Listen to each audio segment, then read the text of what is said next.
Hi friends, നമുക്കിന്ന് മീൻ വറുത്തത് മീൻ മുട്ടക്കറി ഉണ്ടാക്കിയാലോ. അപ്പോൾ അതിന് വേണ്ടിയിട്ട് ഞാൻ ആദ്യം മീൻ വറുത്തെടുക്കുന്നുണ്ട് കേട്ടോ. ശേഷം ഒരു ചോപ്പറിലോട്ട് 2 വലിയ ഉള്ളിയാണ് നമ്മൾ ചോപ്പ് ചെയ്തെടുക്കുന്നത്. നന്നായിട്ട് ചെറുതായിട്ട് ചോപ്പ് ചെയ്തെടുത്തിട്ടുണ്ട്. നമ്മൾ പൊതുവേ മീൻ വറുക്കുകയാണെങ്കിൽ ആ എണ്ണ കളയാറാണല്ലോ പതിവ്.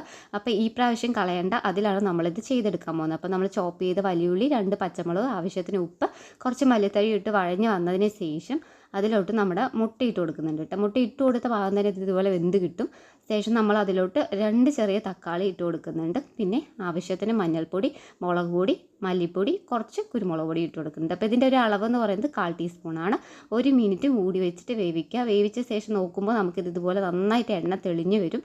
അപ്പോൾ ആവശ്യമെങ്കിൽ ഉപ്പിട്ട് കൊടുക്കുക, നന്നായിട്ട് ഇളക്കി കൊടുക്കുക.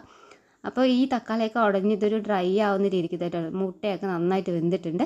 ഈ ഒരു തക്കാളിയൊക്കെ ഉടഞ്ഞ് നല്ലൊരു ഡ്രൈ രൂപത്തിലാകുമ്പോൾ നമ്മുടെ കറി റെഡി ആയിട്ടുണ്ട്. അപ്പോൾ വലുതായിട്ട് നമുക്ക് സെർവ് ചെയ്യാം. ചോറിൻ്റെ കൂടെ കഴിക്കാൻ അടിപൊളി ടേസ്റ്റാണ്. വീഡിയോ ഇഷ്ടമായി ലൈക്ക് ചെയ്യണേ, സബ്സ്ക്രൈബ് ചെയ്യണേ. താങ്ക്